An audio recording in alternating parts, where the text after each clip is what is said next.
welcome back. My next guest has spent the last few years in a living nightmare after being falsely accused of rape by a woman he barely knew. Jordan Trengrove was just 18 when he met Eleanor Williams on a night out in Cumbria in 2019. What happened next landed him in prison for 10 weeks, left him branded a rapist, destroyed his mental health. Eleanor Williams has since been unmasked as an evil fantasist and a serial liar.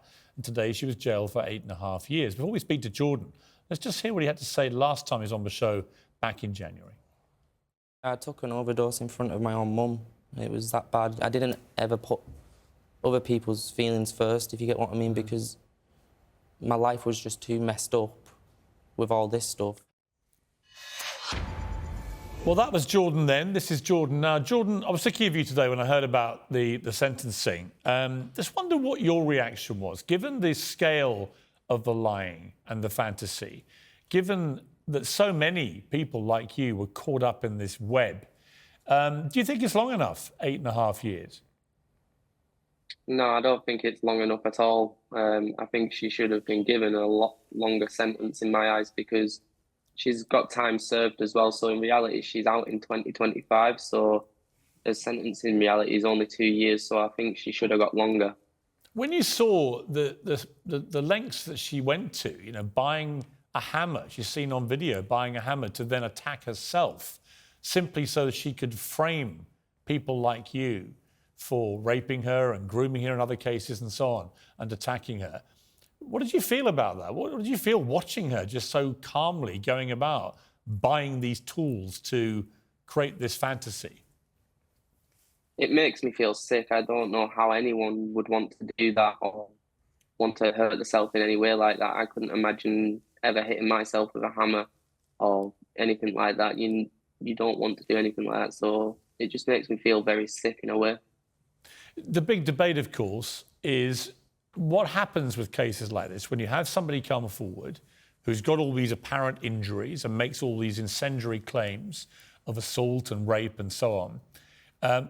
Should the system, the legal system, start from a position of believing accusers, or should they start from a position of listening to the allegations and then investigating the facts? Because in your case, you were named on the front page of your local paper. You had rapists graffitied over your house and had to move. You were the one who felt suicidal. She, meanwhile, remained completely anonymous. Yeah, I do think that they should be listened to and taken into account. And regarding like newspapers and being named in the newspapers, I think that should be changed, because that was one of the main things as well, what went towards destroying my life. I shouldn't have been named in that paper when I was only remanded, you know, like fair enough if I was convicted. Yeah, I mean, you know, when I think about the scale of what she did, and I heard the sentence, and like you say, you know, if she behaves herself in prison, she'll be out in the next 2 years. You know, to me, I don't understand why she didn't get a life sentence, frankly. I think the exact same. I think she should have been given life. Perverting the course of justice can hold the maximum of life. And she's destroyed so many lives, not only mine. So she should have her life took away from her. Jordan, how have you got on with rebuilding your life now? Has it helped having her now be named, identified and jailed for lying, and you be associated with that? Are people now, you know, able to go back to your place where you grew up, and are people treating you now as an innocent victim rather than as a supposed rapist? I don't like going into Barrow so much anymore. I don't like going anywhere near that town. And I said to my partner after the sentencing, I said, this gives us 2 years to just move out the area, because I don't want to be in the area when she's released as it is. But I can rebuild my life now, and I've started, like last time I seen you, I've been doing steps towards rebuilding my life. Yes, I have. If you had been found guilty of the allegations that she made against you, had you been told by a lawyer how long you may have to have served? I think my solicitor told me back then it had been looking at like 22 years because of the severity of it. You see, that to me is just extraordinary, isn't it? You were told you might get 22 years in prison for a pack of lies about you, and the person that perpetrated the lies ends up getting 8.5. literally about a third. Exactly, and I think it's so unfair because if I was sent to prison, it'd have been so many more years, and this is exactly what I said to quite a lot of the press when I came out of court today. If I was sent to prison on guilty on what she accused me of, it'd have been a lot longer. But she can go out and destroy and fabricate and do so many people's life of damage and pretty much just get a slap on the wrist. It just shows it's very, I don't know, it's messed up in the system. Yeah, I mean, to me, it's grotesquely unfair and imbalanced. Jordan, really appreciate you coming back on tonight. It must have been a difficult day for you, but ultimately, I guess, a satisfying one that she at least is remaining behind bars for another 2 years or so. But like you say, ridiculous that then you have to fear going back to where you're from because you're worried that she'll be there again, which she will be in 2 years. It seems ridiculous. I really appreciate you coming back, Jordan. Thank you very much. Thank you very much.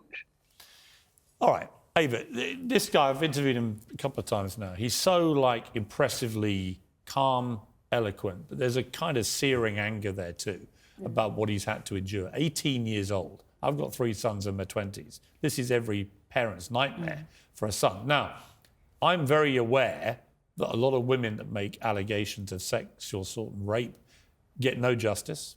You know, the rates of conviction for these things are ridiculously low. I totally agree with that. But for the purposes of this debate, it's specifically about what's happened to him. To me, it seems ludicrous to carry on with this notion that all accusers should be believed. We saw it with the nasty Nick character who invented all the stories, the paedophile stories about, some of the most eminent people in the country. We've seen it now with this woman. So we've seen it from a man and woman. To me, there should never be a presumption of belief.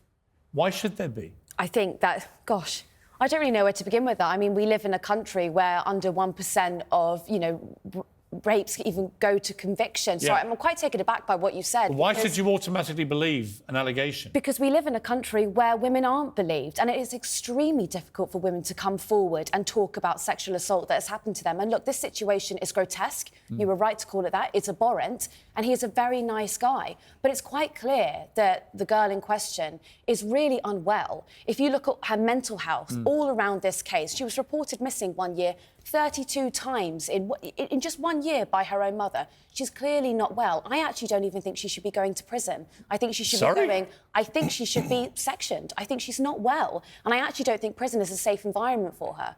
Well, I don't really care if it's a safe environment for her, frankly. And I don't think that being unwell is a justification. You wouldn't be saying that. It's not a justification, but it might be an explanation. If we had a male... If this guy had been convicted of what he'd been charged or accused of doing and arrested over... like you said, 22 years, you'd have called him a monster. You wouldn't have made some excuse about his mental health. Yeah, I mean... Right? Why are you making an excuse for her? I'm not giving her an excuse. You are. You're saying she shouldn't even be in prison. I'm explaining. I don't think that she is well, and I don't think she's going to be rehabilitated in a prison. I actually think it's going to be really awful for her, and actually is an indictment of our justice system. Actually, what's an indictment is that he would have gone down for 22 years. She's going to be out in the next 2 years, having served half of an 8.5 year sentence. And do you think that she's going to be any better? She's not going to be any better for it. Prison is about rehabilitation. She is not going to... You wouldn't be saying that if he had been found guilty and gone to prison for rape, but she's clearly not a... You wouldn't know, would you? She's not... But Ava, you wouldn't, would you? No, I think that's a false equivalence. It's not a false equivalence. It is a false He equivalence. literally just told you. He was told if these lies stuck and he was found guilty, 22 years in prison. You would have been quite happy with that. Right? If she had gone through the justice system... If he was convicted... And the justice system had convicted him, yes, I would say you would have been quite happy. You wouldn't have made all these excuses. I wouldn't have been quite happy. Richard, here's the dilemma for me. I do think it's completely wrong that so few rape allegations end up with convictions, when in many cases we know they're probably true. So this is an absolute disgrace in this country about what happens to women who make legitimate claims and the system lets them down. I think we can all agree on that, right? But this is a different area.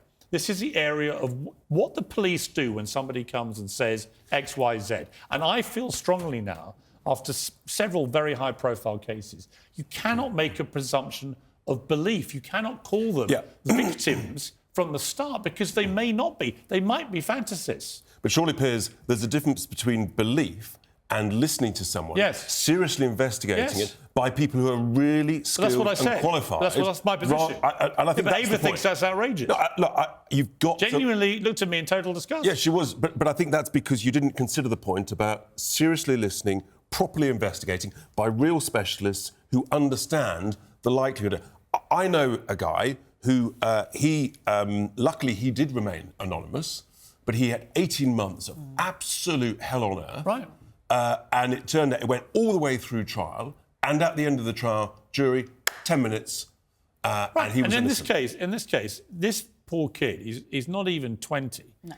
And his name is branded in all his local town as a rapist on the local paper front page. She, meanwhile, remains completely anonymous. Yes. Now, I know the argument for the police is if you name people who are accused of sexual assault and rape, it encourages other people to come forward. Exactly. But actually, why should he be named and shamed in that circumstance and a woman like that remain anonymous until she's finally charged with lying? So this is about what happens in our minds. Because you work in family law. So. I do. But this is about what happens in my mind. He's not named and shamed. But he was. He's named. And shamed. And it's Literally, the approach, people daub rapists on his house. And it's the approach that's taken by people, because we have to all remember that you are innocent until proven guilty. And unfortunately, we forget that in society. And Christopher Jeffries is a classic example. He was the unfortunate landlord who went on to later sue the press and certain individuals. Who behaved recklessly. Absolutely. And I was one of them at the time. No defence for that. Absolutely. And so this is about our responsibility as a society, knowing what we know. And we saw it with that poor missing woman recently who disappeared. Exactly. Everyone racing to conclusions about that. Exactly. And TikTok detectives and all of that was unattractive. down to the woeful police handling of it. Well, I couldn't possibly answer. But the point is, we all have to take responsibility in a society where human beings are running a system. But should we it is gonna make believe mistakes. accusers from the start? Absolutely. It's not about Why? believing accusers from Well, the start. It is because if you But if that's believe the them, impression you that call you've them. got, then the justice system has failed. But if you call them that guy Nick who invented all the stories, right? Yeah. He was believed, and in fact, the commander of the Met Police at the time called him a victim, right? At the moment a policeman of that rank calls somebody a victim, there is a presumption of guilt and a presumption that everything he's saying is true. Yes. And it turned out it was all complete fantasy. And I think you can avoid all this if you say, look, someone comes with an allegation and you say, right, we're taking this seriously. We absolutely will treat you with due respect. We'll take all the details down, we'll properly investigate. Then it's compellingly important that the police investigate it properly, but only at the point that you have enough to charge somebody, in my belief, should anyone even be considered to be named and shamed, right? And that is technically what should happen. But That's not what happens. But exactly. And why not? Because people talk. The police will inform the press. But Ava, the press... why is what I'm saying wrong? Because you can name two men that this has happened to. Can you name all of the thousands of women who can't get a conviction? But why is it going to be either or? You're making it an either or, actually. You are.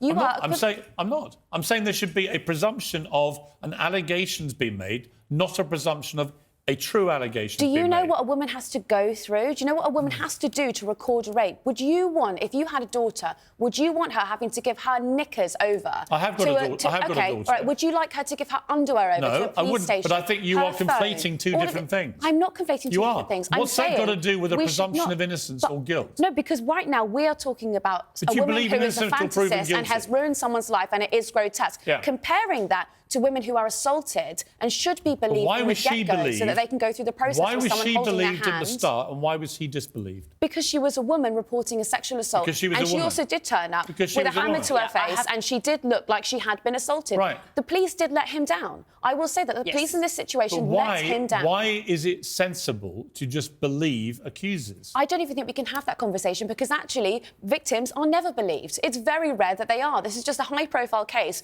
where a woman unfortunately has been believed wrongly. Richard, final word. We've just got to have higher quality specialists who've got more experience about assessing these and quickly. Where's the money for that, Richard? Well, we've got to find exist. it. We've got to find it. That is not a good enough answer. We have to but get it's the reality. higher quality. Well, then we'll deal and when we deal defund with the reality. police, this is what happens. I'm not talking about defunding the police. We should be increasing the police. You've got to increase it. You've got to increase the quality. It's not good enough. You know what? It's complicated. But I do think there have been too many of these cases now, and the problem starts if you just say, I believe you from the start, I would rather agree. than I listen to you, which is what happens in every other form of crime, right? Pretty much. Right? Why do we just assume people are telling the truth? Why? Listen and investigate properly, quickly. Yes. Treat with respect. Yeah. Absolutely. Listen to them seriously, then investigate.